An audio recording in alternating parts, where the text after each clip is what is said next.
Welcome back to T talks. നമ്മുടെ നാട്ടിൽ പ്രിയദർശിനി ബസ്സുകളിൽ സ്ത്രീകൾക്കായി സൗജന്യ യാത്രാ സൗകര്യം ഏർപ്പെടുത്തിയിരിക്കുന്നത് എല്ലാവർക്കും അറിയാമല്ലോ. ജോലിക്ക് പോകുന്ന സ്ത്രീകൾക്കും വിദ്യാർത്ഥിനികൾക്കും ഇത് വലിയൊരു ആശ്വാസമാണ്. എന്നാൽ സൗജന്യം എന്ന പേരിൽ ഈ പദ്ധതിയെ ചിലർ എങ്ങനെയൊക്കെയാണ് ദുരുപയോഗം ചെയ്യുന്നതെന്നും അതുമൂലം മറ്റുള്ളവർ നേരിടുന്ന ബുദ്ധിമുട്ടുകൾ എന്തൊക്കെയാണെന്നും കണ്ടപ്പോൾ അതിനെക്കുറിച്ച് സംസാരിക്കണമെന്ന് തോന്നി. ആദ്യം തന്നെ പറയട്ടെ, സ്ത്രീകൾക്ക് സൗജന്യ യാത്ര നൽകുന്നതിന്റെ പ്രധാന ലക്ഷ്യം എന്താണ്? ദിവസവും കഷ്ടപ്പെട്ട് ജോലിക്ക് പോകുന്നവർക്കും പഠിക്കാൻ പോകുന്ന പെൺകുട്ടികൾക്കും സാമ്പത്തികമായി ഒരു താങ്ങാകുക എന്നതായിരുന്നു ഇതിന്റെ പ്രധാന ലക്ഷ്യം. എന്നാൽ ഇപ്പോൾ വയനാട്ടിലെ ഒരു കാര്യം ഞാൻ ശ്രദ്ധിച്ചിരുന്നു. പച്ചക്കറി വാങ്ങാൻ ഫ്രീ ബസ് ഉണ്ടല്ലോ എന്ന് പറഞ്ഞ് ഗുണ്ടൽപേട്ട് വരെ പോയി പച്ചക്കറി വാങ്ങി വരുന്ന സ്ത്രീകളെ ഇന്ന് കാണാൻ കഴിയും. മറ്റൊരു കാര്യം ഞാൻ ശ്രദ്ധിച്ചിരുന്നു. മുൻപൊക്കെ ഒരു ബസ് സ്റ്റാൻഡിൽ നിന്ന് അടുത്ത ബസ് സ്റ്റാൻഡിലേക്ക് അല്ലെങ്കിൽ തൊട്ടടുത്ത സ്ഥലത്തേക്ക് പോകാൻ നമ്മൾ നടക്കും. എന്നാൽ ഇന്നിപ്പോൾ വെറും സെക്കൻഡുകൾ കൊണ്ടോ അല്ലെങ്കിൽ മിനിറ്റുകൾ കൊണ്ടോ നടക്കേണ്ട ദൂരത്തിന് പോലും ഫ്രീ ബസ് വരുന്നുണ്ടല്ലോ എന്ന് പറഞ്ഞ് അതിൽ കയറി കൂടുകയാണ്. ഇത് അനാവശ്യ തിരക്കാണ് ഉണ്ടാക്കുന്നത്. ഇവിടെ ഉണ്ടാക്കുന്ന മറ്റൊരു പ്രധാന പ്രശ്നമുണ്ട്. സൗജന്യ ടിക്കറ്റ് ആണെന്ന് പറഞ്ഞ് ബസ്സിൽ കയറുന്ന സ്ത്രീകൾ കിട്ടുന്ന ഓരോ സീറ്റുകളിലും ഇരിക്കും. പൊതുവെ സ്ത്രീകൾക്കായി സംവരണം ചെയ്ത സീറ്റുകൾക്ക് പുറമെ പൊതുവായ സീറ്റുകളിലും മുഴുവൻ സ്ത്രീകളാകുന്ന അവസ്ഥ. ഇത് കാരണം സംഭവിക്കുന്നത് എന്താണെന്ന് വെച്ചാൽ ടിക്കറ്റ് തുക മുഴുവൻ കൊടുത്ത് യാത്ര ചെയ്യുന്ന പുരുഷന്മാർക്ക് ഇരിക്കാൻ ഒരു സീറ്റ് പോലും കിട്ടാത്ത സാഹചര്യമാണ്.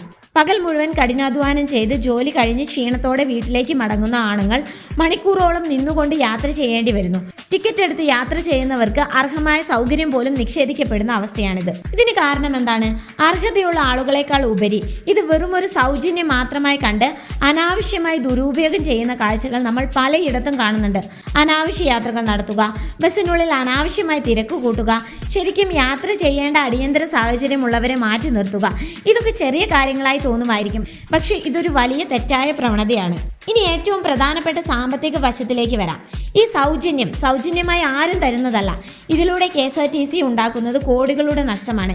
ഇന്ധനവിലയും ജീവനക്കാരുടെ ശമ്പളവും നൽകാൻ പോലും ബുദ്ധിമുട്ടുന്ന KSRTCയെ ഈ നഷ്ടം കൂടുതൽ കടക്കെണിയിലാക്കുന്നു. അവസാനം ഈ നഷ്ടം നികത്താൻ സർക്കാർ ചെയ്യുന്നത് എന്താണ്?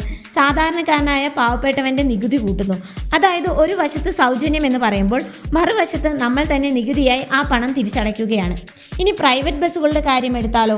യാത്രക്കാരായ സ്ത്രീകൾ മുഴുവൻ സൗജന്യ ബസ്സിലേക്ക് മാറുമ്പോൾ വർഷങ്ങളായി ഈ മേഖലയിൽ ജോലി ചെയ്യുന്ന പ്രൈവറ്റ് ബസ് ഉടമകളും ജീവനക്കാരും വൻ സാമ്പത്തിക നഷ്ടത്തിലായി അവരുടെ ഉപജീവന മാർഗം തന്നെ മുടങ്ങുന്ന അവസ്ഥയിലാണ്. ഇവിടെയാണ് നമ്മൾ ചിന്തിക്കേണ്ട പ്രധാനപ്പെട്ട ഒരു കാര്യമുള്ളത്. ഈ ഒരു സൗജന്യം കേവലം സ്ത്രീ അല്ലെങ്കിൽ പുരുഷൻ എന്ന് മാത്രം നോക്കാതെ ശരിക്കും അർഹതപ്പെട്ടവർക്ക് നൽകിയിരുന്നുവെങ്കിൽ എത്ര നന്നായിരുന്നു. ദിവസവും ആശുപത്രിയിൽ പോകേണ്ടി വരുന്ന പാവപ്പെട്ട രോഗികൾ, വയോധികർ, അതുപോലെ സ്ത്രീ പുരുഷ ഭേദമന്യേ സാമ്പത്തികമായി വളരെ പിന്നോക്കം നിൽക്കുന്ന സാധാരണക്കാർ, ഇങ്ങനെയുള്ളവർക്കാണ് ഈ പദ്ധതിയുടെ ആനുകൂല്യം ലഭിക്കേണ്ടത്. അല്ലാതെ സാമ്പത്തിക ശേഷിയുള്ളവർ പോലും ഫ്രീ ടിക്കറ്റ് എന്ന് പറഞ്ഞ് അനാവശ്യമായി യാത്ര ചെയ്യുന്നത് നിർത്തലാക്കി ശരിക്കും ആവശ്യമുള്ളവർക്ക് മാത്രം നൽകിയാൽ ഈ പദ്ധതി കൂടുതൽ അർത്ഥവത്താകും. പൊതുമുതൽ ദുരുപയോഗം ചെയ്യപ്പെടുകയുമില്ല.